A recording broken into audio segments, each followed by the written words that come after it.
Ahí está. Bueno, buenas tardes. Vamos a dar inicio a la clase de Introducción al Conocimiento Científico y en este caso vamos a trabajar sobre uno de los conceptos, en realidad que se trabajan juntos. Son dos conceptos. Algo empezamos a ver en la primera clase que tuvimos de lo que es la ciencia, porque en realidad de la ciencia seguramente algún conocimiento tenemos.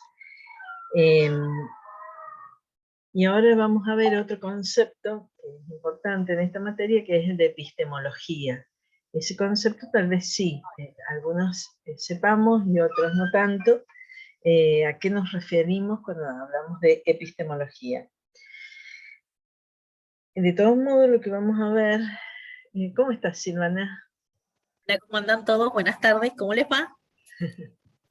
¿Cómo vienen con los inicios de las lecturas? Por lo visto estaban haciéndote algunas preguntas. A ver. Allí, ¿no? No, todavía preguntas no tenemos. Ah, bien. Recién estamos ingresando. ¿Estabas grabando ya? Bien. Estoy grabando, ¿viste? Una vez que me acordé, por mi propia cuenta, ya me... Es maravilloso. A 2 años casi de pandemia, estoy manejando ¿Viste que todo. en algún momento lo íbamos a lograr todos? Bueno, vamos aprendiendo en este proceso todos al mismo tiempo, ¿no? No, es que la cantidad de cosas que aprendimos, que no estaban en los planes. Realmente. Pero ha sido hasta ahora un buen desafío, porque estamos todos acá sobreviviendo, así que sigamos esperando que mejore, que las variantes nuevas de hoy no nos vuelvan locos también, ¿no? Aprendimos eso también, a que no podemos hacer planes y decir esto va para este lado, va a ser así. Cuando ya parecía que lo teníamos, empezaban que las variantes Delta, Manaus, no sé cuánto, y así estamos. La PUM que apareció hoy, o sea, que fue declarada hoy la colombiana, pero claro. Y una sudafricana ayer.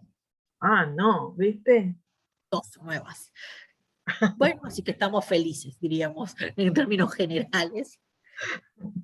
Pero te corté que estabas hablando de epistemología, disculpas por el corte. No habíamos arrancado. Estábamos diciendo que algo introdujimos en la clase anterior respecto a qué es la ciencia y hoy vamos a ver qué es la epistemología, aunque en realidad los dos conceptos están muy relacionados. Es más, depende de la concepción de epistemología, el concepto de ciencia, y porque no hay una sola postura respecto a qué es la epistemología y tampoco hay una sola definición respecto a qué es la ciencia. Bueno, voy a compartirles un PowerPoint que está en el aula, que está basado en un texto que tienen que manejar, que es el de Silvia Rivera. Y a ver si lo ven ahí, ¿ustedes lo ven en la pantalla que dice Guía de Lectura 1, Silvia Rivera? Así aparece. Sí, profe. Bien. Estamos viendo qué es la epistemología. Claro, perfecto. Aparece como guía de lectura 1 porque es efectivamente una de las guías de lectura que les recomendamos que completen. Están haciendo. Claro. Esta es sobre este texto. Y apaguen. Lejos de la mejor etiqueta. Nada de Fele que diga nada. De la más linda. Lejos. ¿Hay algún micrófono abierto? A ver, no veo. ¿Qué tal? ¿Cómo estás? Bueno. Vamos por empezar con esto de qué es la epistemología. En realidad, esta palabra, como tantas, hay que ir al origen etimológico. Y la podemos encontrar, y esa es la paradoja, en la antigüedad, porque ya es un término del que hablaba Platón, pero tiene una connotación específica para referirse a una rama de la filosofía que es mucho más reciente. O sea, lo de Platón es en el siglo IV a.C., y la epistemología como rama de la filosofía es mucho más nueva. Entonces vamos a tomarla primero en un sentido general, yendo a la palabra, a su origen etimológico, y después la vamos a tomar en un sentido más estricto ya como una rama de la filosofía que se ocupa de la ciencia. En el sentido etimológico, está compuesta la palabra epistemología por dos vocablos. Una es episteme, que sería ciencia, y otro vocablo es logos, que significa estudio. O sea que la palabra en sí significa estudio de la ciencia. Ahora, bueno, ¿qué es esto de estudio de la ciencia o episteme? Bueno, eso es lo que ya aparece en Platón, en el siglo IV a.C. Este filósofo distinguía al conocimiento, sería el conocimiento vulgar, el conocimiento del sentido común, de un conocimiento más universal, más necesario, que da cuenta de sus fundamentos, que no es aleatorio, sino que es un conocimiento buscado, fundamentado. O sea, por un lado está la opinión, que es el conocimiento que podemos tener todos de algo, y está el conocimiento fundamentado, más universal, más necesario, que se llama episteme. Esa era la diferencia que hacía Platón. La epistemología es a la ciencia, como dice acá la Filmina, como la crítica de arte al arte. O sea, hay alguien que hace la actividad, que produce la ciencia, y hay otro, en este caso, y como trabajamos nosotros la materia, es alguien que lo hace desde el campo de la filosofía. Esa persona reflexiona sobre la ciencia, no tiene que ser necesariamente un científico. El científico, el investigador, es el que produce teorías y prácticas científicas. El epistemólogo es el que reflexiona sobre ellas. A veces sí, los que hacen epistemología son científicos, pero no es necesario, como en el caso nuestro, que nos dedicamos a la epistemología y somos de la filosofía. No es que no investigamos, pero en realidad la epistemología no requiere de estar haciendo la actividad para poder reflexionar sobre ella. Esto creo que ya incluso lo hemos mencionado, ¿verdad? Cualquier cosa ustedes van preguntando. Esto se puede agrandar y va a pasar mejor. Bueno, y ahí ustedes ven que ya ahora en esta plaquita ven que la epistemología, por empezar, parece que no es una sola, porque ahí dice epistemología tradicional. Y efectivamente hay una epistemología tradicional, una epistemología que también se dice heredada, que es la que surge a comienzos del siglo XX y que tiene, bueno, muchos autores que sientan las bases. Y esa epistemología, en realidad la epistemología como disciplina, refiere a autores que habían dado definiciones de ciencia antes, durante la modernidad, pero después, a mitad del siglo XX, más o menos a partir de 1960, es puesta en cuestión por otra corriente epistemológica que no acuerda con los postulados de la epistemología tradicional, y después van a venir un montón de corrientes epistemológicas diferentes. De hecho, en la actualidad no podríamos decir que hay dos corrientes epistemológicas, hay muchas más. Bueno, vamos a ver qué es la epistemología tradicional. Y una forma de darnos cuenta de qué es la epistemología tradicional es yendo al concepto de ciencia que tiene la epistemología tradicional. Esta define a la ciencia como una clase privilegiada de conocimiento, caracterizado por su carácter metódico y fundamentado, que otorga objetividad a sus afirmaciones al tiempo que la inviste de validez universal. O sea, en la epistemología tradicional hay una idea de ciencia, y en esa idea la primera cuestión es que la ciencia es un tipo de conocimiento. La segunda idea fuerte que aparece en esa definición es que el método su carácter metódico es fundamental en ese tipo de conocimiento que es la ciencia. Es en el método, un método incluso idealizado, ¿no? Un método perfecto. El método es el que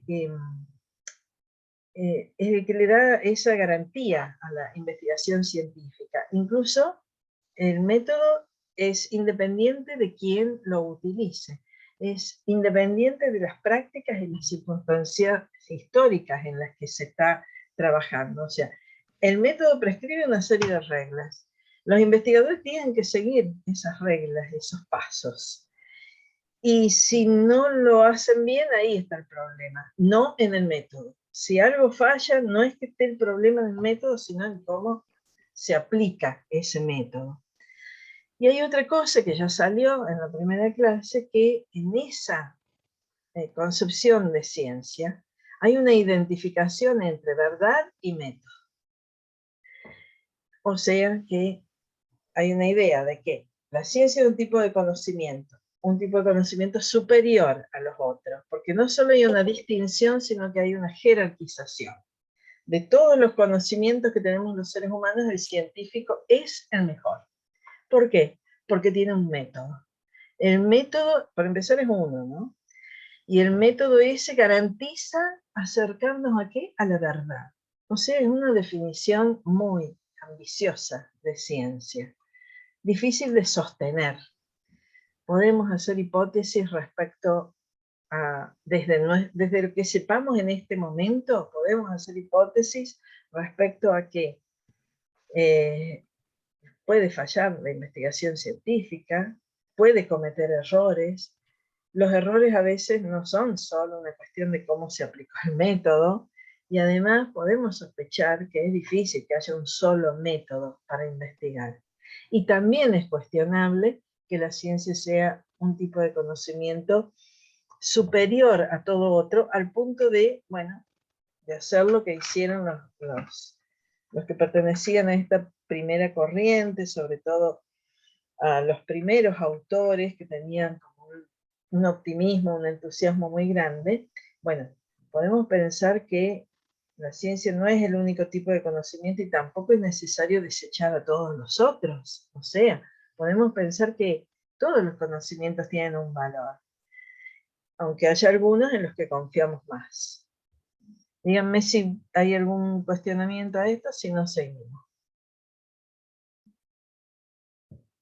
Está Silvana poniendo síntesis de lo que estoy... Como un pizarroncito en paralelo. Muy bien, muy bueno, paralelo. muy bueno, reforzando. Y ustedes también pueden ir poniendo las inquietudes, pero muy bien, reforzando. Claro, porque cuando hacemos una distinción de algo, en realidad es eso, una distinción. Ahora, si a partir de esa distinción decimos, esto es mejor y esto es peor, ahí viene otro tipo de conocimiento. Y analicemos la grava. No sé María, quién por tiene... favor, María Nieva, tenés el micrófono abierto. Bien, ahí se pone. Entonces les digo que el T1 era 10 y que el T2 era ¿cuánto? María Nieva, yo veo ese micrófono abierto haciendo ruido. 90. Se me habrá dado cuenta. Sí. Acá la mitad debe ser 25. ¿Quién es Silvana? Porque yo con la pantalla compartida no... María Nieva. María. Yo no la puedo silenciar, María Nieva, yo no la puedo callar. O sea, yo no puedo silenciar su micrófono. Bueno. Que María. Vos si bajás el... Sí, María Nieva. El proyectil llegó a los 4.500 metros. Está haciendo un proyecto, sí, tenés razón. Ahí está. Ahí lo desactivé al audio. Perfecto. Sí, perfecto. Bien. Yo sí los veo, así que cualquier cosa te aviso. Silenciado el micrófono, pero no sé por qué se activó de nuevo. Sí, pasa. Pasa. Nos han pasado tantas cosas. Bien. Tranquilidad, no pasa nada. Solamente avisábamos para cerrar. Ya no nos estresamos más ahora. Una cosa.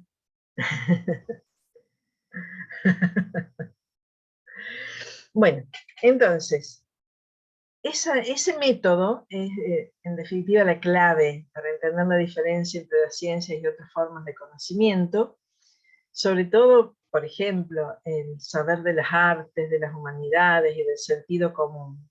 Evidentemente no aplican el método científico, y sin embargo, para esta concepción muy rígida, todo eso queda fuera de, por empezar, de la ciencia, pero además ellos identifican a la ciencia con el conocimiento. Entonces, la verdad que hacen una limpieza del campo del conocimiento tan estricta, y no sería posible que la especie humana siguiera evolucionando y avanzando en muchos aspectos de la vida si no fuera por otro tipo de conocimientos. O sea, es más, es mucho más importante en nuestra vida, cuantitativamente, pero también con respecto a las posibilidades que nos da para estar en este mundo, es mucho más importante el saber del sentido común que el saber científico, porque aún alguien que se dedique a la investigación científica es incomparablemente más lo que sabe por su cotidianidad, su experiencia,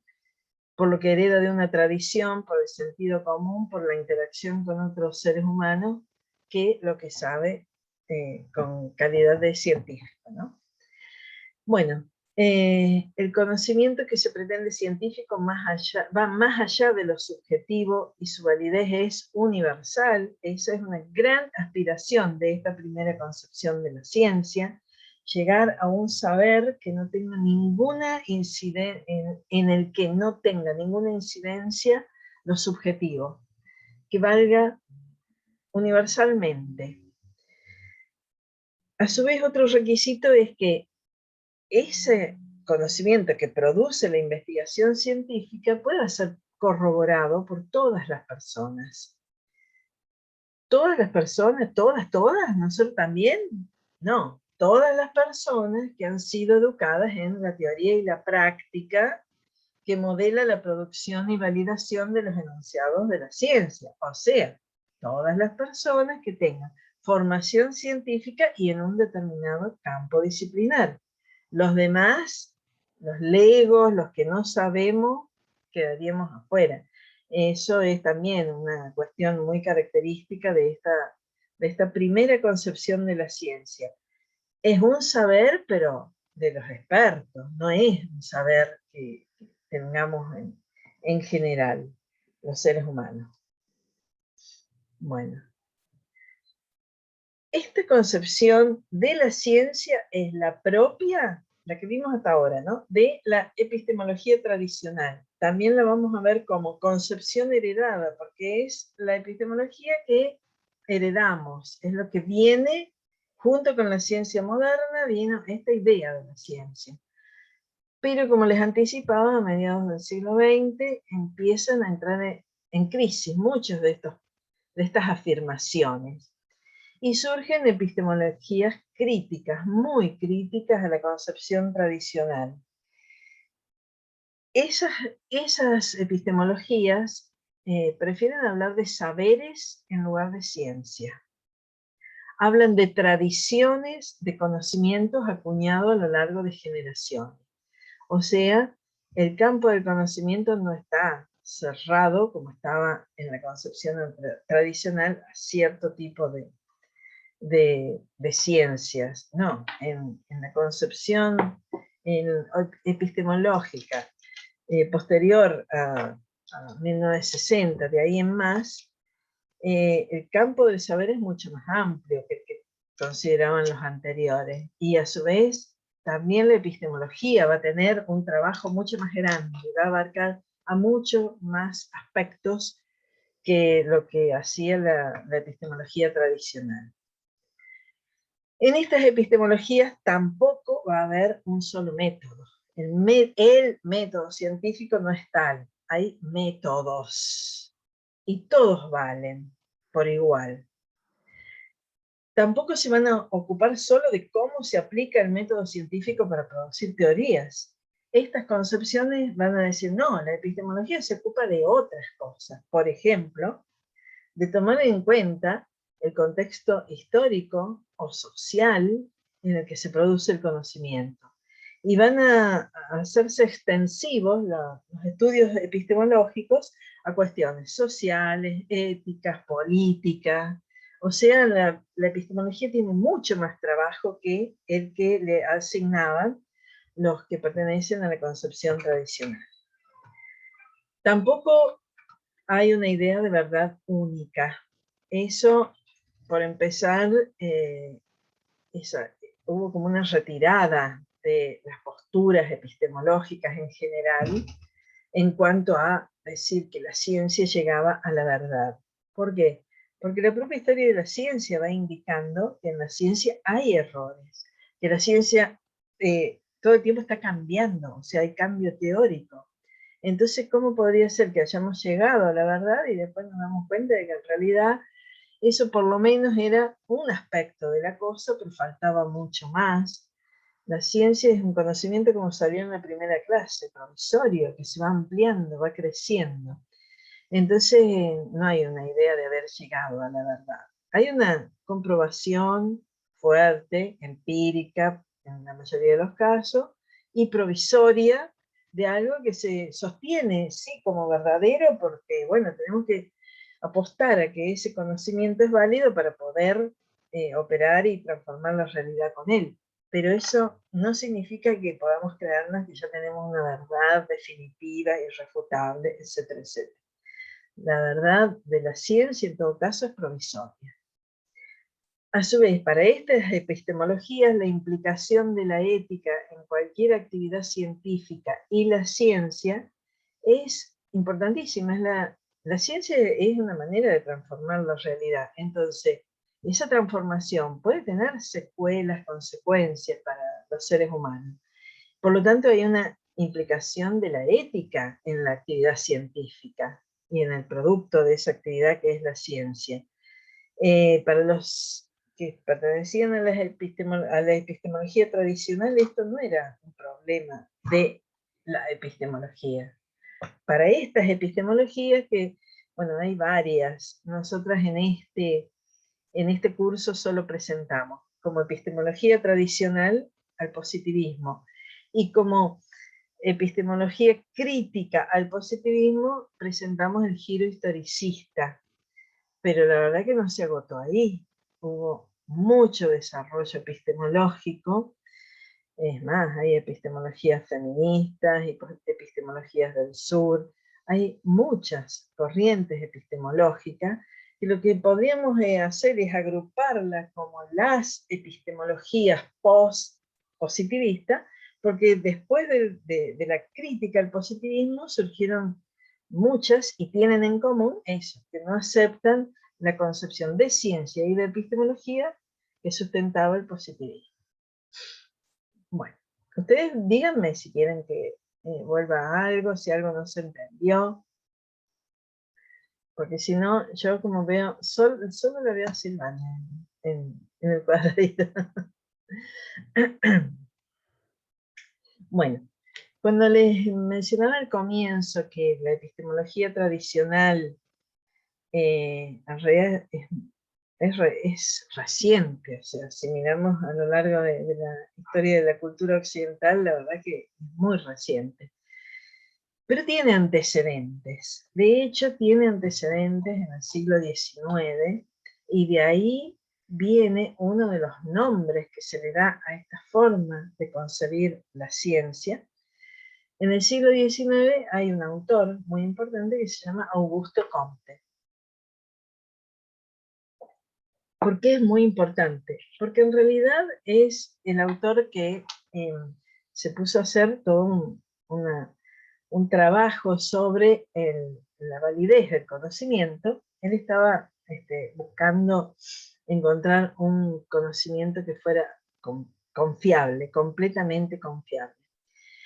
Y entonces analizó el tipo de conocimiento que ha habido a lo largo de la historia de la cultura, y encontró que el conocimiento no ha sido siempre del mismo tipo, sino que ha tenido distintos estadios. Y él los dividió en tres. El primer estadio lo llamó teológico. Es un estadio en el que el tipo de fundamentos que se da al conocimiento está basado en entes abstractos, en entes que tendrían la calidad de ser ideales, ficticios, como, bueno, cuando en épocas remotas el fundamento que se le daba al conocimiento estaba puesto en los dioses, por ejemplo. Por eso también lo llama el estadio teológico, porque es un conocimiento basado en entes sobrenaturales. En el segundo estadio, en el metafísico, también hay una fundamentación del conocimiento, pero está puesto en entidades abstractas, en entidades que no tienen tampoco existencia real, pero en lugar de ser esos dioses antropomórficos que tenían ciertas características muy parecidas a lo humano, no, ahora es el tiempo como de la metafísica, cuando se habla de entidades abstractas, inexistentes, ideales, pero que no tienen las características de los dioses y las figuras a las que se apelaba en el pasado. Pero bueno, ahí está Leti también. Pero después dice Comte, ¿cómo estás? El tipo de conocimiento al que ha llegado la humanidad, que tiene otras características, que lo hace mucho más confiable, y mucho mejor fundamentado, es el del tercer estadio, que él lo llamó el científico, y también el conocimiento positivo. Por llamar positivo a este conocimiento, un conocimiento basado en la observación, en la experimentación, en la comparación de los hechos, en las leyes, bueno, por eso también a los autores de la epistemología tradicional se los denomina positivistas, porque lo que está ofreciendo Augusto Comte es una idea de la ciencia y de la tarea del epistemólogo muy parecida a la que después van a sustentar en el siglo XX los positivistas. O sea, Comte cree que el conocimiento positivo en un sentido de considerarlo mucho mejor que los otros, Comte piensa que ese conocimiento se obtiene a partir de leyes. Hay leyes en la naturaleza. Él hablaba en realidad de una organización del conocimiento, incluso en que iban a entrar todas las disciplinas, ¿no? Todas, incluso la sociología. Pero él creía que en cualquier aspecto de la realidad había leyes, no solo en la naturaleza, también en las relaciones humanas. Había leyes, y con esas leyes se podían explicar y predecir los hechos, tanto los naturales como los sociales. Y entonces está como diciendo, bueno, acá sí que tenemos una forma de conocimiento en la que podemos confiar, porque además esas leyes se pueden validar, confirmar por la experiencia. Es decir, lo positivo o los datos efectivamente confirmatorios y que le dan base a lo que dicen las leyes. ¿Voy bien? No sé si quieren alguna... Bien. O sea que podemos quedarnos con esta idea de Augusto Comte, toma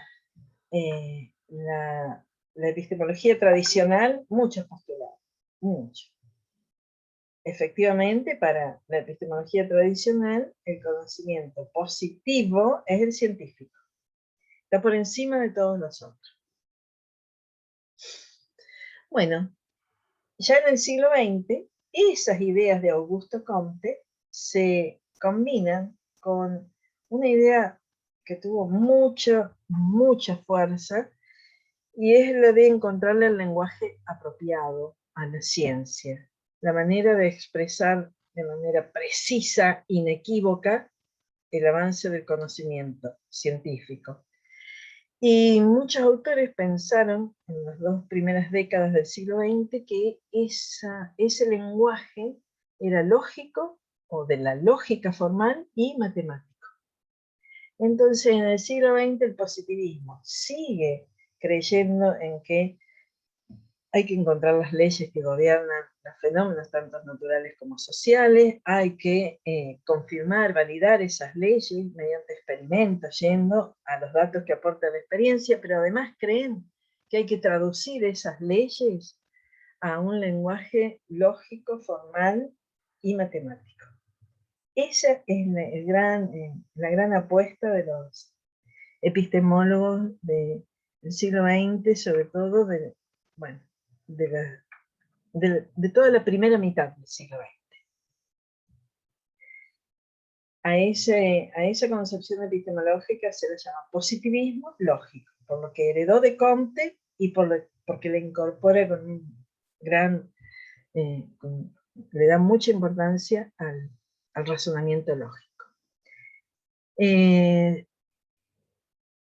Hay, como dice acá en la placa, hay expresiones diferentes del positivismo lógico, no todos pensaban lo mismo, sin embargo, en cuanto a algunas cuestiones hay coincidencia. Por ejemplo, en identificar el conocimiento con la ciencia. O sea, para ellos conocimiento es ciencia. Y método científico es el método de las ciencias físico-naturales, o también llamadas las ciencias exactas o ciencias duras. Esto que hacen los positivistas del siglo XX se llama reduccionismo, es decir, ellos reducen un todo a una de sus partes. Reducen la totalidad del conocimiento y lo identifican con la ciencia, y reducen la diversidad de métodos a un método, al método de las ciencias físico-naturales. Eso en sí es un problema. Es como si redujéramos, no sé, la idea de jugador de fútbol es un jugador de fútbol el que juega en un determinado club. Y los otros decimos, porque los otros también juegan fútbol. No. Los otros no sé qué hacen, pero la idea de jugador de fútbol es esta.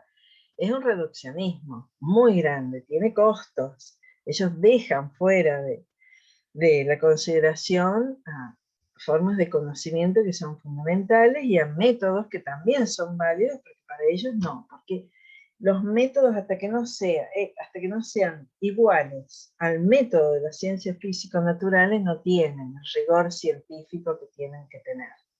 Ellos creen que es cuestión de que maduren las disciplinas que no usan el método de las ciencias físico-naturales.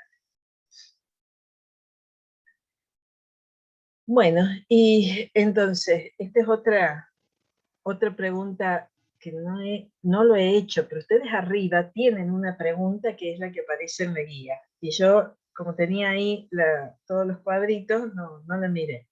Pero ahora que la veo, hay una de estas preguntas que está en la guía, es cómo se formó, o cómo se conformó el Círculo de Viena y cuáles fueron sus representantes. Bueno, ¿por qué está esa pregunta? Porque la epistemología tradicional, esa que también podemos llamar positivismo o positivismo lógico, nace en un lugar y en un momento, y tuvo representantes. Entonces, ese lugar es la Universidad de Viena, donde se conformó el Círculo de Viena. Y entre sus representantes va a haber muchos importantes. Algunos de ellos los vamos a ver a lo largo del cursado de la materia. El Círculo de Viena se conformó a comienzos del siglo XX. El precursor de ese círculo fue Maurice Lick, que era profesor en la Universidad de Viena y que reúne a un grupo de científicos y filósofos, por ejemplo, Rudolf Carnap, que lo vamos a ver cuando veamos el método inductivo, Otto Neurath, y otros más, porque después se fueron sumando. Incluso va a sumarse a ese grupo, en ciertos aspectos no era totalmente coincidente con ellos, pero va a estar ahí Karl Popper, por ejemplo, que lo vamos a ver en esta materia. Y bueno, esos científicos y filósofos conforman lo que se llama el Círculo de Viena. O sea que frente a la pregunta ¿cómo se conformó el Círculo de Viena? Se conformó porque este señor, Maurice Lick, convocó a los que eran los pensadores y los investigadores importantes de la Universidad de Viena en ese momento, que era la capital del conocimiento anglosajón en ese momento, ¿no? Pero después al Círculo de Viena se sumaron otros, como el Círculo de Berlín, y hubo otras agrupaciones trabajando por esta idea, ¿no? De encontrar una forma de conocimiento impecable, rigurosa, segura, o sea, la ciencia, y además que se expresara en un lenguaje que no permitiera errores y equívocos. Este grupo esto también ya lo vimos antes, retoma los desarrollos teóricos de la ciencia moderna y retoma, por supuesto, los postulados de Augusto Comte. En cuanto a los desarrollos teóricos de la ciencia moderna, este grupo retoma las cuestiones metodológicas de Francis Bacon y de Galileo Galilei. Ambos hicieron un esfuerzo grande por definir al método científico con precisión. Galileo incluso es conocido por introducir el telescopio para mirar los cuerpos celestes y el experimento para comprobar sus postulados. De hecho, él hacía todo tipo de experimentos con sus estudiantes. Cada afirmación... Creo que Leti quiere hacer algún aporte y está ahí a ver si había pedido hablar.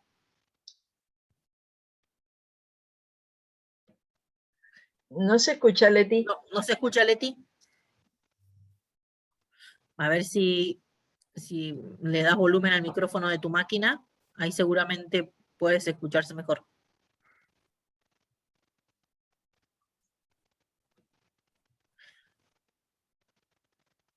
No. ¿Querés escribir en el chat y yo te leo?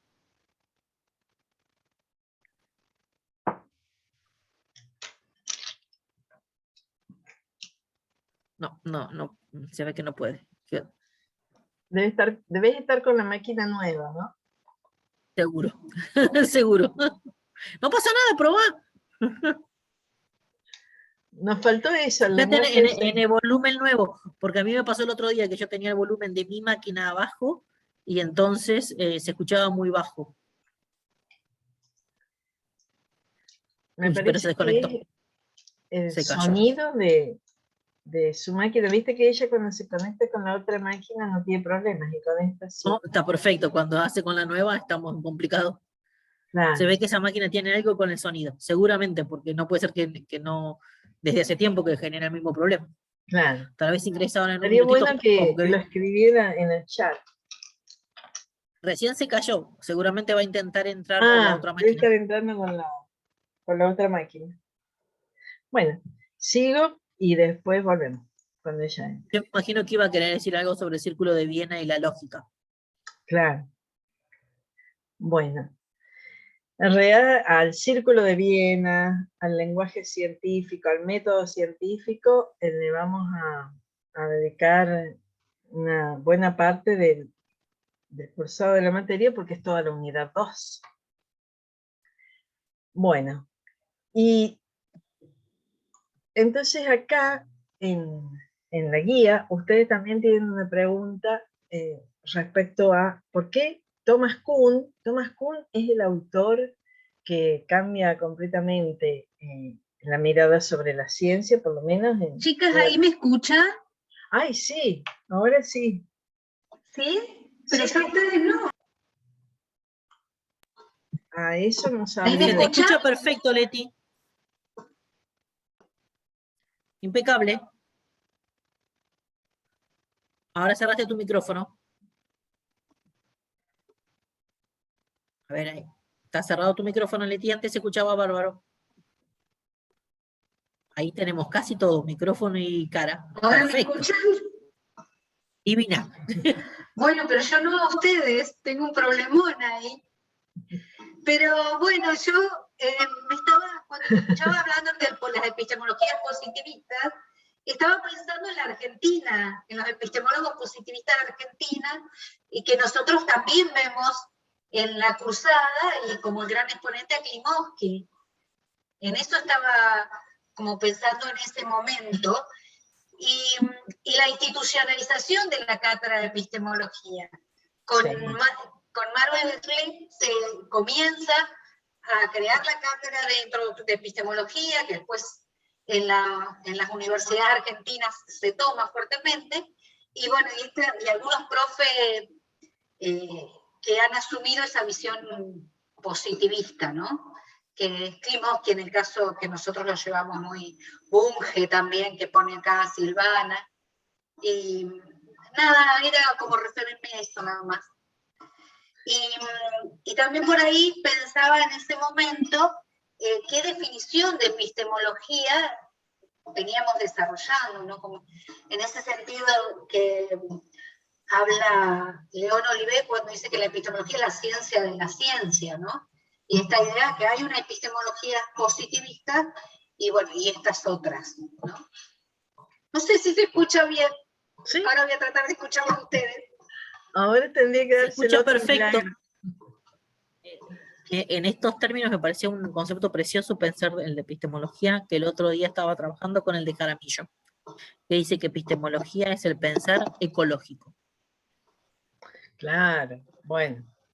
Ese está muy interesante también para decir, bueno, a ver, si hablamos de una epistemología, primero la situamos temporalmente, la ubicamos espacialmente, buscamos a aquellos que la componen o la definen, y después recién empezamos a hablar sobre qué ideas tienen esta gente. O sea, siempre que pensamos en una epistemología es un pensar ecológico, tiene un lugar, tiene un sujeto, tiene una cultura, tiene un idioma, tiene un modo de escribirse, tiene una forma de presentarse, sean revistas, sean círculos, sean debates, sean en lo que fuere, y me pareció como también interesante en esto de sumar con lo que viene diciendo Leticia, y lo que vos venías diciendo, ¿no, Vivi? No hay una sola epistemología, sino que estamos viendo la hegemónica por excelencia, que fue el positivismo, y vamos a ver las crisis de esa hegemónica posteriormente, ¿no?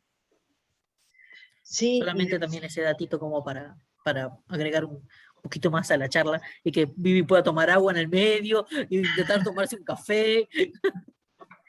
sí, pero está muy bueno porque además tal vez hay cosas que nosotras cuando arranca la materia las decimos así, porque venimos medio en piloto automático de tantos años de dar la materia. Pero qué bueno que ustedes con esto también vean la diferencia entre un tipo de conocimiento como es la ciencia y el conocimiento filosófico.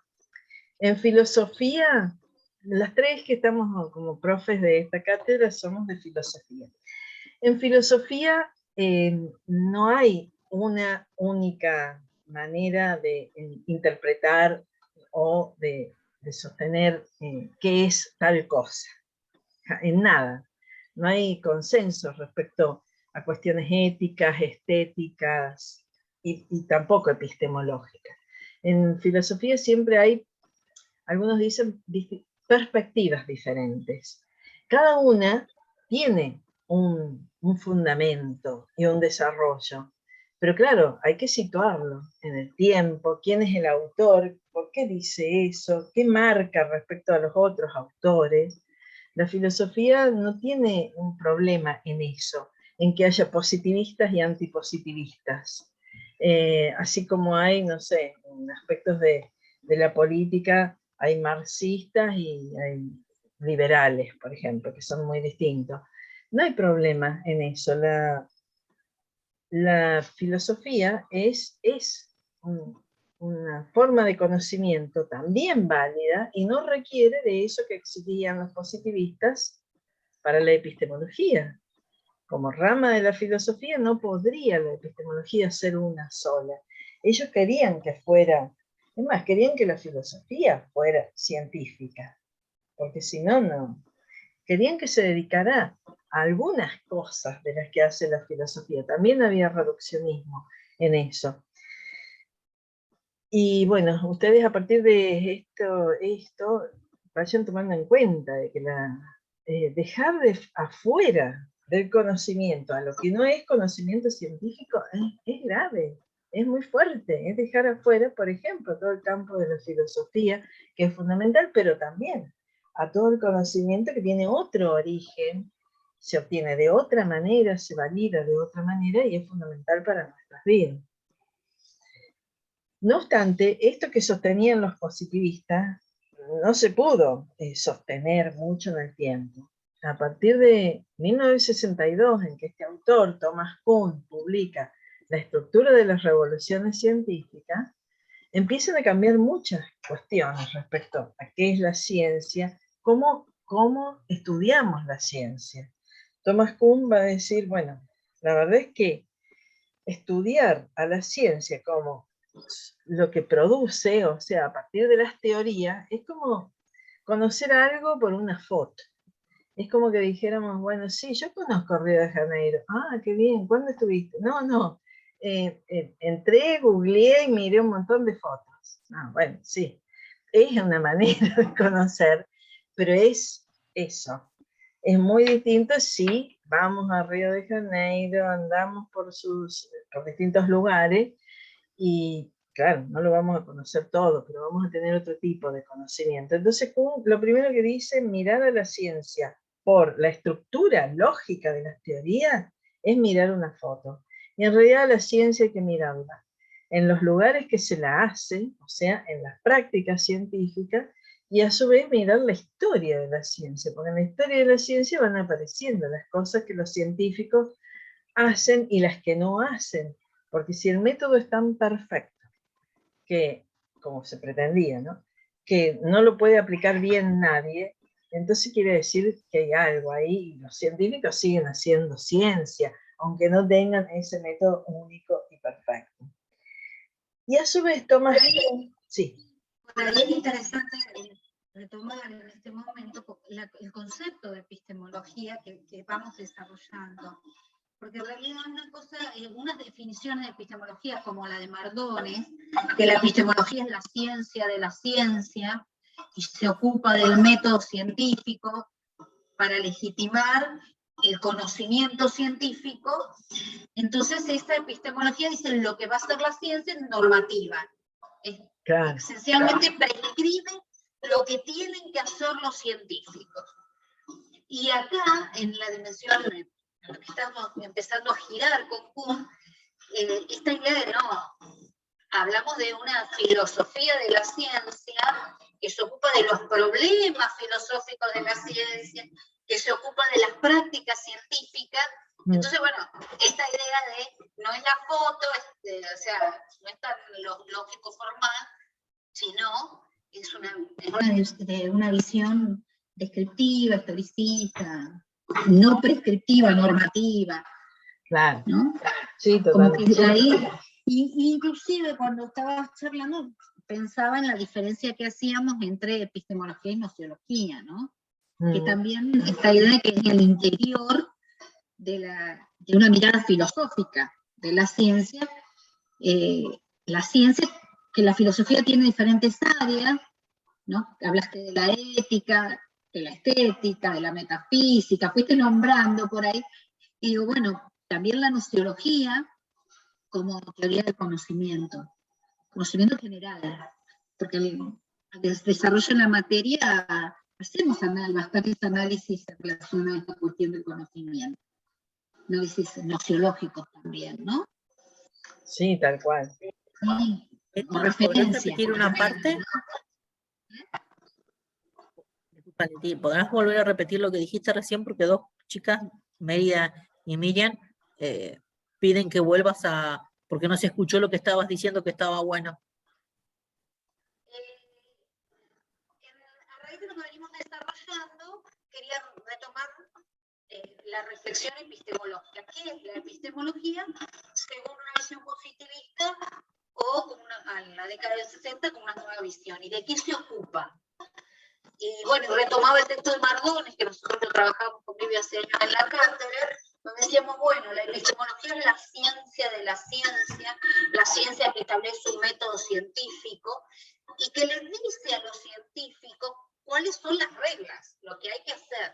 Prescribe una epistemología normativa, que es la epistemología que recién Viviana, con esta comparación entre mirar la foto de la ciencia, mirar la estructura de las teorías científicas y mirar la práctica de los científicos, cambia sustancialmente, o sea, de ser normativa a ser descriptiva, a tener otra forma de trabajo, y además otras indicaciones, si se quiere. Eso por un lado, y por el otro lado, en relación a esta idea de epistemología como estructura y validez de las teorías científicas, ir pensando también que al interior de la filosofía tenemos otra rama, o sea, hablamos de epistemología, de filosofía de la ciencia y de nociología. Nociología como teoría del conocimiento, ¿no? que Vivi fue nombrando las ramas, haciendo reflexiones acerca de las ramas de la filosofía, habló de la metafísica, del lenguaje de la lógica, y bueno, por ahí aportar el tema de la idea, la diferencia entre epistemología, gnoseología y filosofía de la ciencia, ¿no? Eso era, como para... Cuando te acercás más, se escucha mejor. Yo les voy a contar que descubrí que si tengo una tecla apretada, ahí se te escucha bárbaro. Puedo hablar y escuchan bien. Pero mientras que voy hablando, saco el dedo. Entonces se me va. Porque me pongo a mirar, a charlar, a pensar, y saco el dedo. Claro. Y ahí no me escuchan. Pero bueno, quedó claro, chicas, si no, como que por ahí una traducción para los chicos o un esquemita de los... ¿Se escuchó bien? No, ahí se escucha bárbaro. Ah, así bueno. que tenés que tener la tecla apretada. Para que... Apretada, porque hay algo que no sé hacer, no es un problema, es la computadora nueva, demasiada tecnología. Pero bueno, descubrí que pasa eso, entonces miren, si yo saco... Ahí no se escucha. No se escucha nada, claro. Claro, entonces cuando me entretengo, no saco el dedo. Pero bueno, es algo que yo no manejo de la computadora nueva. Ya seguramente lo aprenderás como todos. A mí me pasó el año pasado. Ahora descubrí que con el dedo me escuchan.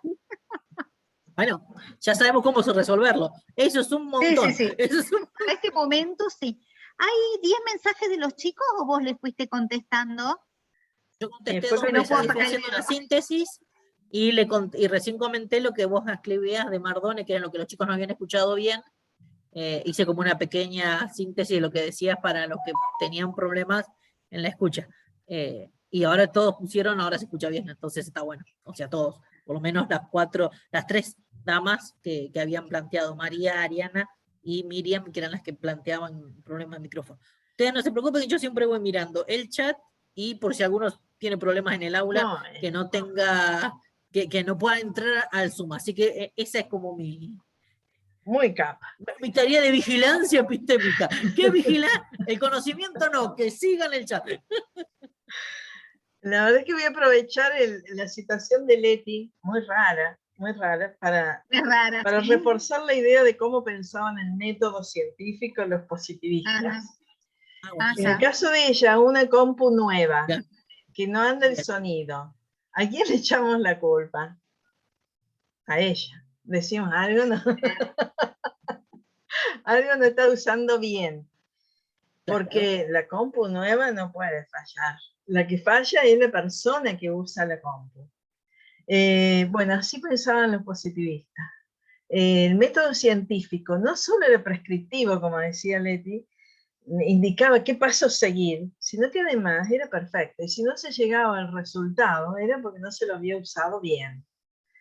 Tal era la confianza en el método, que los errores se le adjudicaban a los seres humanos, como en este caso que decimos, no puede ser. No, que la tecnología puede venir fallada. Si es nueva, claro, porque es una cosa rara que haya que tener un botón apretado, pero decimos, no, debe ser que algo ahí... es el espaciador, el teclado grande. Bueno. Por ahí en este intento de decir que los positivistas buscan la perfección, en realidad también buscan la objetividad y la neutralidad, ¿no? También. Es lo que nosotros desarrollamos bastante más adelante en la materia. Claro. Pero esa idea de que la ciencia puede ser el espejo del mundo, mirar, describir la realidad tal cual es. Sí, claro, tanto,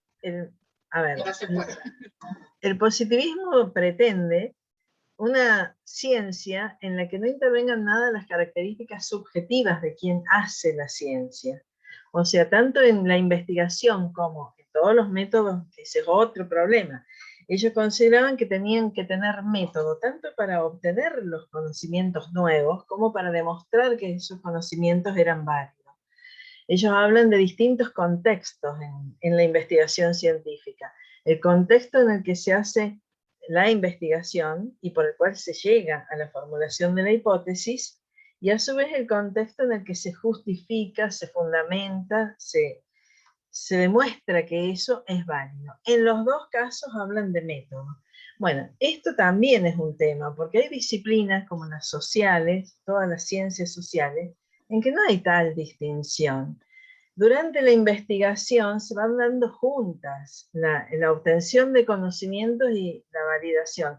No hay una etapa posterior en que se va a un laboratorio a ver si efectivamente vuelve a pasar eso. Ellos tienen un montón de conceptos que son muy estrictos, pero a su vez son excluyentes. El que no hace las cosas así, no está trabajando científicamente. Y en realidad, en las disciplinas sociales no se puede trabajar con ese método, no tiene sentido. No se puede y no se debe. En las ciencias sociales, en la construcción del conocimiento es diferente. No tiene por qué pasar por las etapas que ellos señalan como las que sí o sí hay que cumplir. Sin embargo, ellos con esta idea tenían mucho poder. En el momento de que en el siglo XX el positivismo se impone como mirada sobre la ciencia, tuvieron muchísimo poder y siguen teniendo mucho poder. Sigue estando en las aulas, y por eso ahora vamos a ir a Kuhn, sigue estando en las aulas la idea de ciencia y de epistemología que tenían estos primeros autores. Ellos lograron el lugar que les dio la sociedad porque veníamos de épocas en que la fundamentación del conocimiento era de otro tipo, y la verdad es que, sobre todo con el descubrimiento de América, con una serie de cuestiones que se fueron descubriendo en los albores de la modernidad, fines del siglo XVI, siglo XVII, mucho más en el siglo XVIII, empezó a desconfiarse del conocimiento que venía de otro origen, y por eso se ponen a pensar, bueno, al final el planeta Tierra no era como decíamos. Cosmológicamente nos decían que la Tierra era el centro del universo, y resulta que no. Resulta que la Tierra no está en el centro de nada, ni siquiera del sistema en el que está, junto con otros planetas, orbitando alrededor del Sol. Todos estos quiebres y estos grandes fracasos respecto al conocimiento anterior se lo adjudicaban a que, bueno, el conocimiento tenía otros fundamentos y había que empezar a trabajar de manera tal de no cometer más errores. Eso es lo que creen que están haciendo estos autores cuando comienza el siglo XX con este ímpetu de encontrar un método científico perfecto, un lenguaje para la ciencia que no tuviera ambigüedades, y una restricción muy severa respecto a qué es ciencia y qué no es ciencia.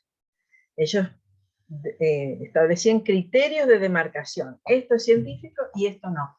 ¿Por qué esto es científico? Porque usan el método científico. En cambio esto, ¿qué es esto? Todo esto, la metafísica, todo, en realidad todo lo que no entraba dentro de sus cánones, era, esto no es seguro, esto no es confiable. La confiabilidad no la lógica. Por ahí no sé si ahí no estás apretando el botón. Sí. Ah, ¿sí? ¿Ahí escuchás? Acércate más. Es botón y cerca. Botón y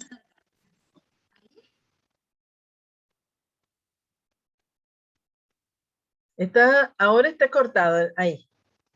Se te perdió, Leti. A ver, ahora. Está cerrado el micrófono. Ahí voy. Ahí no. Ahí está bien. Ay, las interrumpo perfecto. mucho, pero en realidad estaba pensando en la lógica. Si los chicos tenían claro que era en la lógica formal. La lógica formal. ¿Se escucha?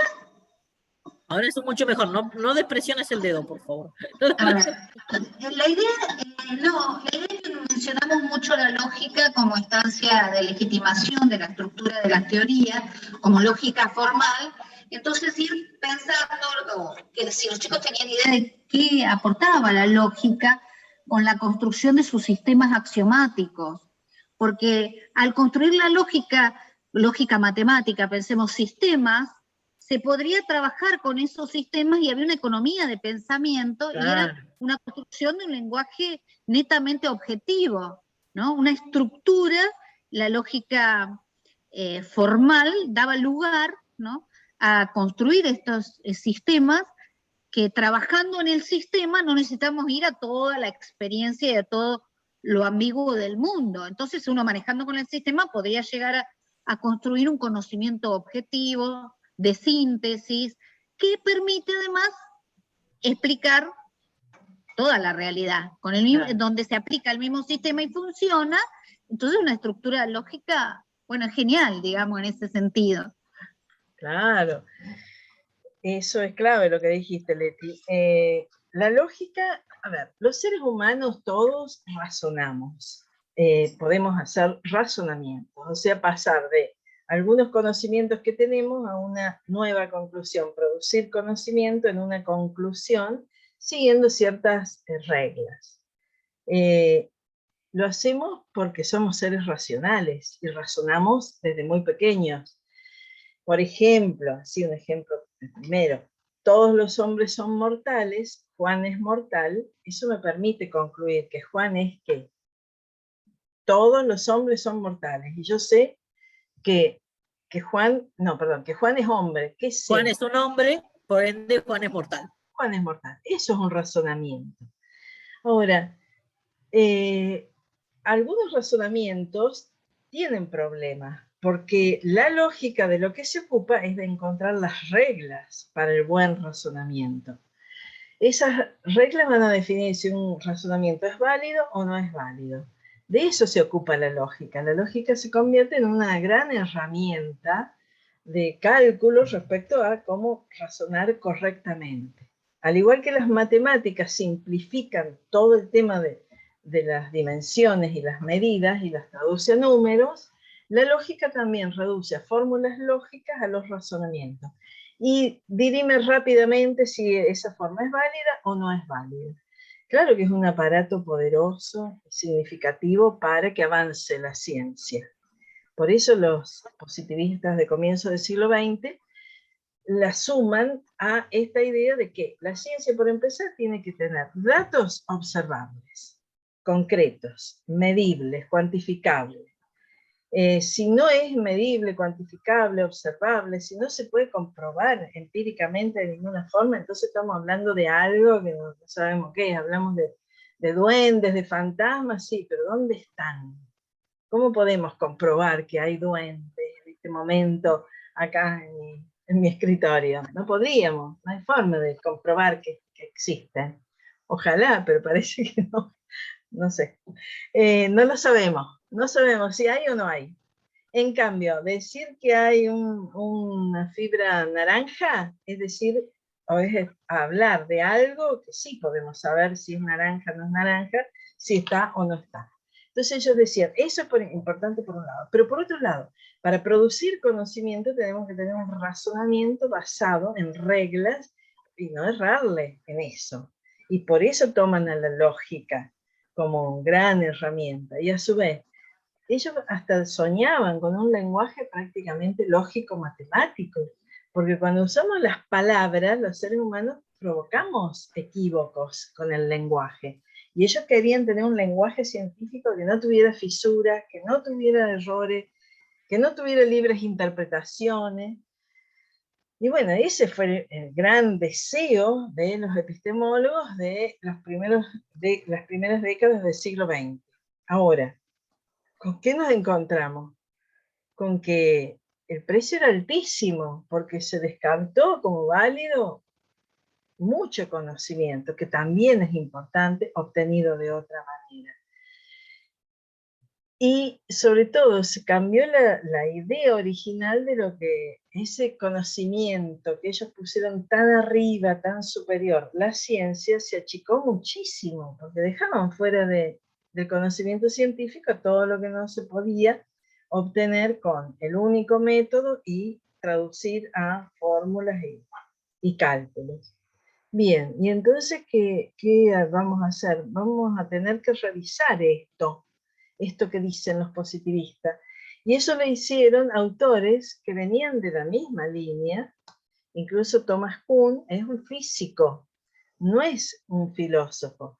El primero se dedica a la física, después se dedica a la historia de la física y finalmente se dedica a la filosofía de la ciencia y toma a la física para todos sus ejemplos. Y entonces Thomas Kuhn va a pedir una redefinición de la ciencia. Hablar de la ciencia, reflexionar sobre la ciencia, analizar a la ciencia, requiere de hacer algo que los otros consideraban que no era importante hacer. Requiere de ver su dimensión práctica, o sea, requiere ir a los laboratorios y a los lugares donde se investiga a ver cómo se hace la ciencia y también conocer la historia de cada disciplina.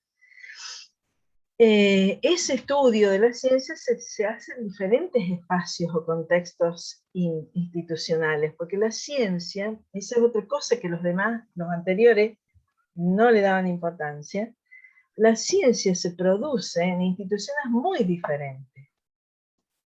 La ciencia está en las escuelas, está en las universidades, en laboratorios, en fábricas, en empresas, también en los congresos donde se divulgan los avances de cada disciplina. Pero la ciencia se define también en despachos oficiales, o sea, en órganos gubernamentales, que son los que financian en muchos casos las investigaciones. La ciencia también se define en las oficinas de ciencia y técnica, que bueno, son muchas y en distintos niveles. En nuestro país, por ejemplo, el CONICET es el lugar en el que se toman las decisiones respecto a las políticas y a las líneas de investigación. Y dice como universitarias, por ejemplo, perdón. No, que a medida que Vivi hablaba, que se pensaba en esta idea de hacerles hincapié a los chicos que cuando hablamos de esta dimensión práctica, historia, estamos hablando de la ciencia como actividad. Claro. Como una actividad en múltiples dimensiones, ¿no? Están como desarrollando las dimensiones de una actividad. En cambio, en la imagen más tradicional es un método, regla, estructura. Claro. Creo que les permite comprender el contexto, ¿no? Una actividad en distintos contextos, ¿no? Estabas nombrando el contexto político. Tal cual.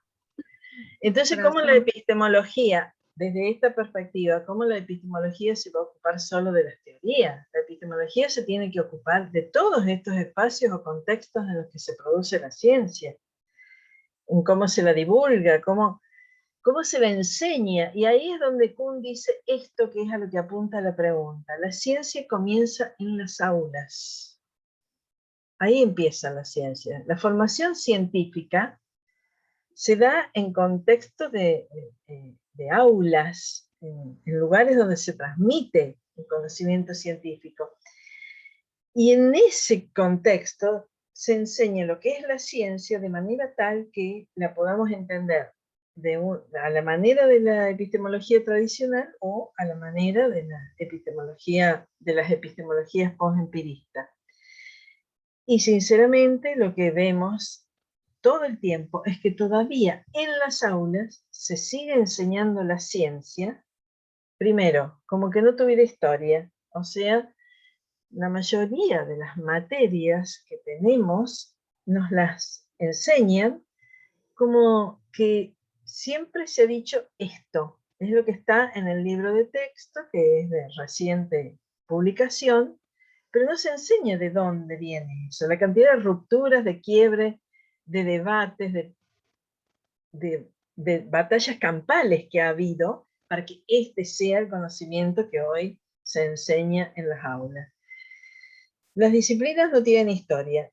La producción del conocimiento científico no está puesta en cuestión. O sea, los científicos lo que dicen es la verdad, los científicos no tienen intereses, los científicos no tienen discusiones, no tienen disputas. Eso es completamente falso.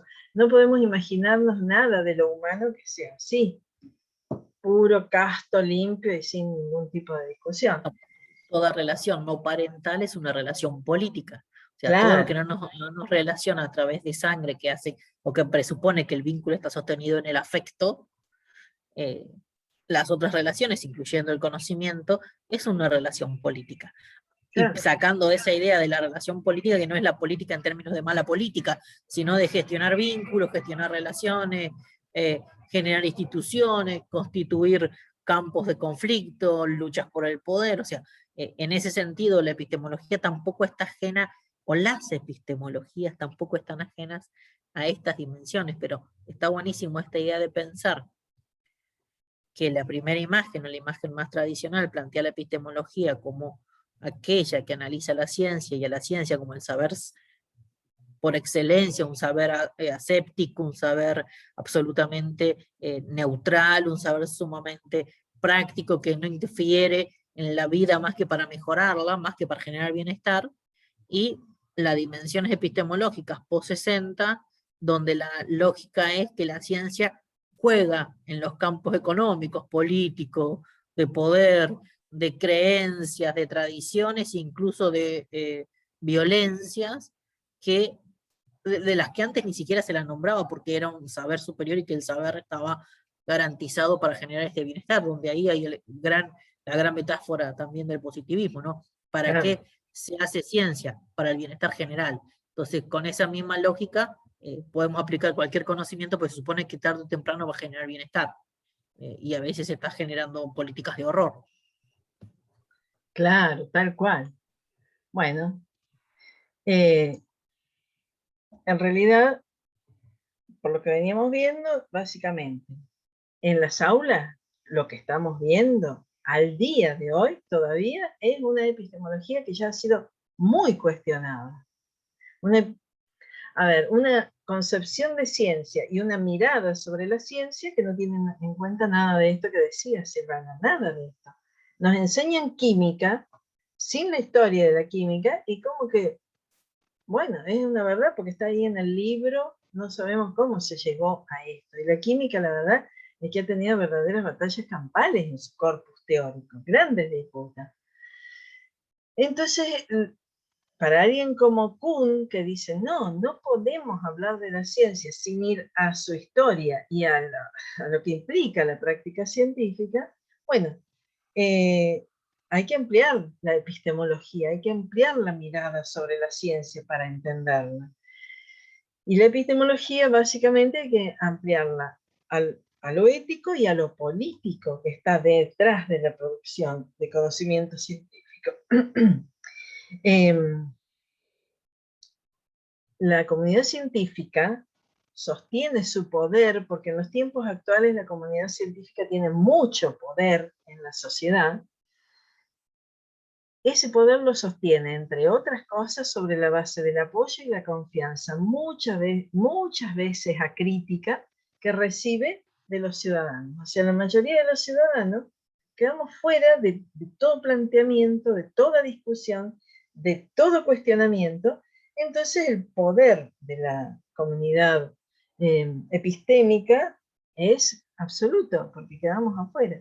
Investigadores, empresas, ya sean nacionales o internacionales, funcionarios, industriales, comerciantes, consumidores, educadores, todos somos responsables en distinto grado, en grado diverso, como dice ahí, y de acuerdo a la función que desempeñamos, pero todos algún grado de responsabilidad tenemos respecto al tipo de ciencia y tecnología que producimos. Y también sobre las consecuencias que de esta producción se siguen en nuestra forma de vida. O sea, todos tendríamos, es algo tan poderoso el aparato científico-tecnológico que cambia las condiciones medioambientales y de vida social y política en la que vivimos. Bueno, todos deberíamos poder participar activamente en el debate acerca del tipo de ciencia que queremos. Pero no lo vamos a hacer en la medida en que no se enseñe a la ciencia en las aulas considerando estos aspectos.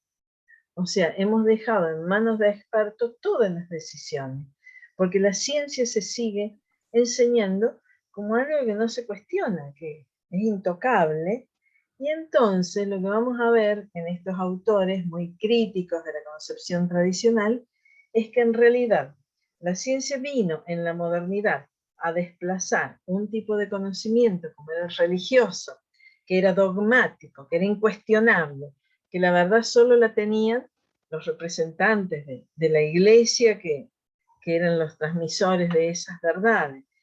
Y los demás escuchaban, aceptaban, acataban, etcétera, etcétera. Bueno, vino la ciencia a desplazar ese tipo de conocimiento.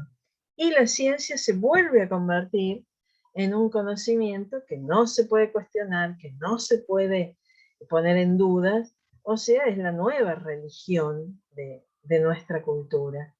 Y la verdad es que tiene un impacto en nuestras vidas muy grande como para que dejemos en manos de expertos y los poderosos, que son los que financian la ciencia, todo el aparato conceptual que desarrollan y las consecuencias que después eso trae, ¿no? Mientras que hablabas, recordaba a León Olivé cuando plantea que distintos sectores tienen imágenes contradictorias de la ciencia y incluye a los medios de comunicación, ¿no? Incluye a los medios de comunicación, que es central en este momento con todos los debates acerca de la pandemia. O sea, una imagen es la de los medios de comunicación, otra imagen a veces contradictoria es la de los epistemólogos, otra en la justicia, cuando se debate minería sí, minería no, o las leyes de educación. Veíamos grandes ejemplos donde, bueno, se discute qué enseñar en el currículum, ¿no? Sí, o sea, bueno. hay diversidad de imágenes de la ciencia que son públicas, ¿no? Sí, claro. Los medios de comunicación hoy es como la imagen que da lugar a una imagen, ideologiza en relación a una imagen de la ciencia, ¿no? Sí. Muy poderosa. La imagen que los medios de comunicación, los medios de masa, están sosteniendo de la ciencia, que se ve muy marcada con la cuestión del COVID. O sea, claro, bueno. A veces es contradictoria con la misma ciencia, con las características, con las producciones epistemológicas, con los testeos, con la historia efectiva a nivel epistemológico, con la imagen de los medios, la imagen de los científicos y de las disciplinas con la imagen de los medios o de la política. O sea, que los intereses son otros, ¿no? Tres más por ahí. Claro, tal cual. Bueno, en realidad la síntesis de lo que hemos planteado en la clase de hoy es que la epistemología heredada, la epistemología tradicional, nos deja afuera de los debates en torno a la ciencia. La ciencia es una cuestión que solo los expertos pueden discutir. Nosotros calladitos en la boca porque no tenemos nada para hablar. Sin embargo, todos los ciudadanos somos interlocutores válidos de un diálogo inclusivo. Todos, si tuviéramos una educación, pero desde los primeros momentos de la enseñanza de la ciencia, que empiezan desde la escuela primaria. Bueno, si tuviéramos otra formación epistemológica, otra conciencia de lo que es la ciencia, lo que significa y cómo se produce, seríamos interlocutores válidos. Lo que pasa es que quedamos muy fuera de eso, porque nos enseñan una ciencia que no admite discusiones. Eso es la epistemología heredada. La epistemología ampliada, la crítica a esa epistemología heredada, en cambio, propone revincular ciencia, ética y política y enseñarlas juntos. ¿Y cómo influyen? Se influyen recíprocamente, o sea, la epistemología ampliada pretende ser un instrumento de formación ciudadana, no solo para los que se van a dedicar a la investigación científica. No, mucho más inclusiva. Pretende ser un instrumento de formación ciudadana capaz de desarrollar pensamiento crítico y potenciar nuestro compromiso en el ejercicio de una democracia efectiva y no meramente declamada. Porque la verdad, como estamos hoy, no tenemos ninguna injerencia en las decisiones que se toman a nivel científico-tecnológico. Ninguna. El ciudadano de a pie está fuera de... Bueno. Ay, se me salió, pero era la última. Le quise dar y era la última... Yo por ahí digo Firmina. La última diapo. Diapo. Yo todavía digo filminas a veces, se nota ahí, se me caen todas las otras juntas. La palabra filmina no existe más, pero bueno, ¿qué va a ser?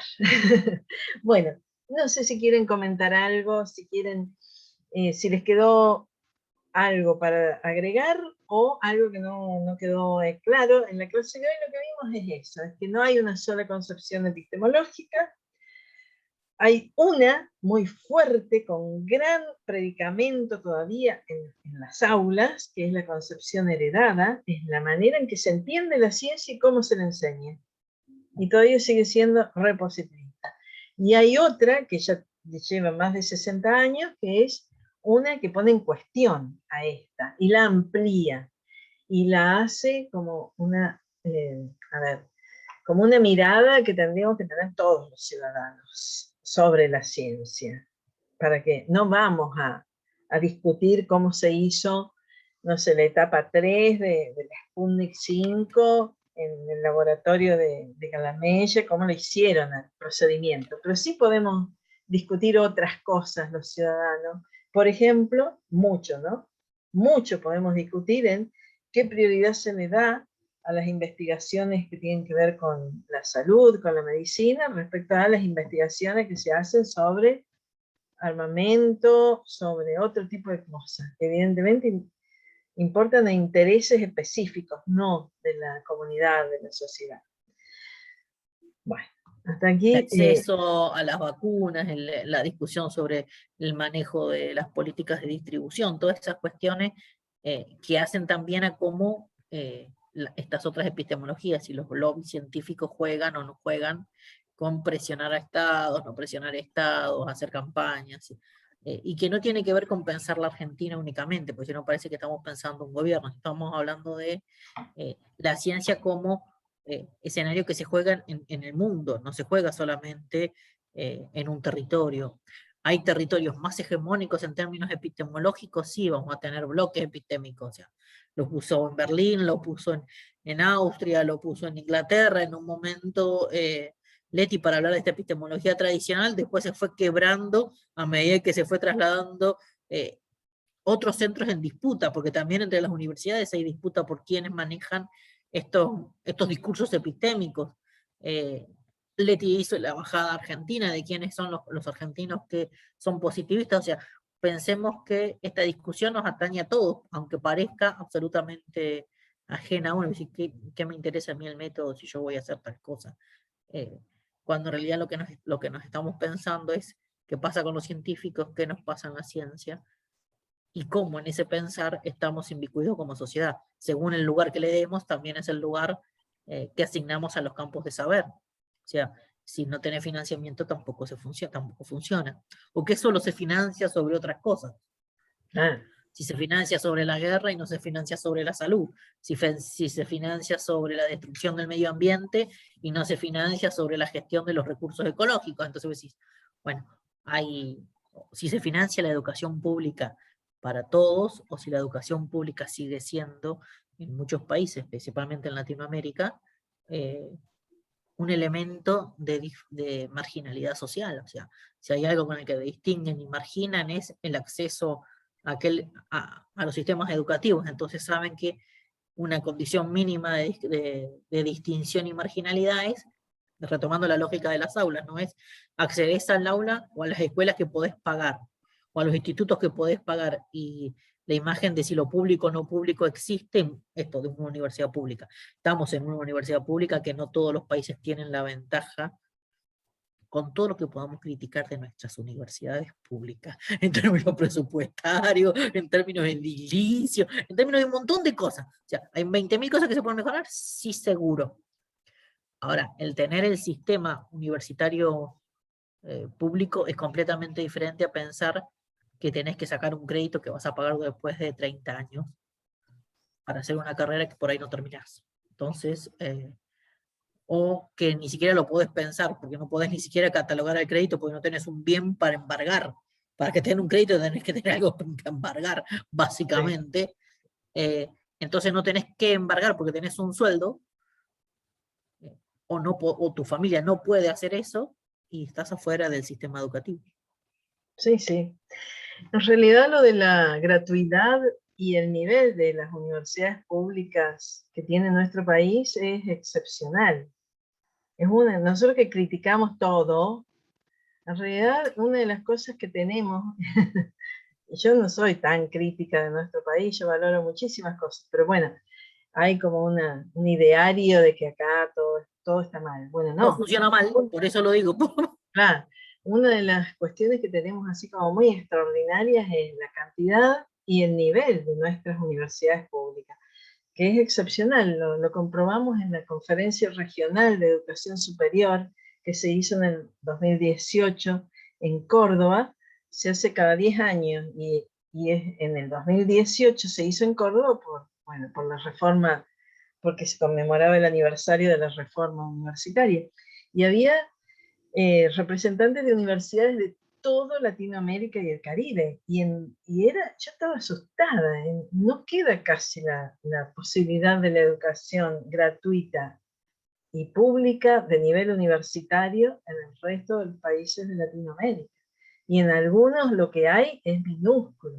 Por ejemplo, Brasil tiene el 80% de las universidades son privadas y el otro 20% son públicas. Así que, bueno, esa es una de las cosas que me parece. Tu dedo, Leti, que no se te escucha. Está muteado y algo pasó.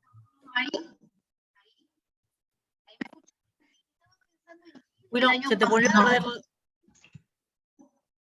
Chile, el año pasado, tuvieron el levantamiento estudiantil por la primaria, secundaria, pública, que nada, no tenían nada de educación pública ellos. Claro, sí, sí, sí. Por ejemplo, Chile. Ningún nivel del sistema educativo es público. Claro. Claro. Nosotros todos los niveles. Sí. Recién la UNESCO está planteando lo público para el secundario. Está pensando, pidiendo a todos los países que se haga pública la educación secundaria. Y nosotros ya estamos con una historia importantísima hasta el nivel universitario. Claro. Es muy valioso. ¿Sí? ¿Se escuchó? Poquito, pero se escuchó. Cortadito. Bueno, Iván ha levantado la mano. Sí. No, era. ¿No? ¿Ahora la bajó? Me pareció. Bueno. Bueno, ¿alguien quiere hacer? Mercedes Chaile dice que se escuchó. Entonces puede ser que sea mi compu que no anda de todo. Perfecto. Bueno, si no tienen nada más, esta sería la clase de hoy. Fui siguiendo las preguntas de la guía, a veces las leí, a veces no, pero estaban las preguntas. Ahora se ponen con el texto, si necesitan, van pasando las partes de esta clase que les resulten necesarias y van completando la guía 1. Sería bueno que lean esa, que la vayan haciendo por el bien en qué sentido. Van a ver que cuando lleguemos al primer práctico, preguntas del primer práctico tienen que ver con la guía 1, tienen que ver con la guía 2, entonces van ya generando insumo para el práctico y al mismo tiempo van generando insumo para el parcial, palabra mágica, que hace que la gente preste atención, diríamos, los PDFs están en la web como pregunta Ariana, y las dudas sobre los textos que están empezando a leer es lo que podemos seguir discutiendo en las clases. Entonces, si ustedes tienen una duda o una idea que quieren compartir, lo bueno sería esto, que se convierta cada vez más en un diálogo, ¿no? La idea es que somos más, hablamos más unos cuantos, y la idea es que hoy estuvo un poquito más monopólica. Por ahí la próxima clase podemos tomar un poco el tema específico del texto de los reduccionismos, ciencia pura, ciencia aplicada, porque por ahí para que para que vayan leyendo y viendo por dónde vamos. Así los ayuda a ustedes a organizarse. O sea, que el año pasado, que en el cuatrimestre anterior nos sirvió un montón. Tal cual. En el mismo texto están los reduccionismos de positivismo. ¿Querés dejar de grabar, Leti?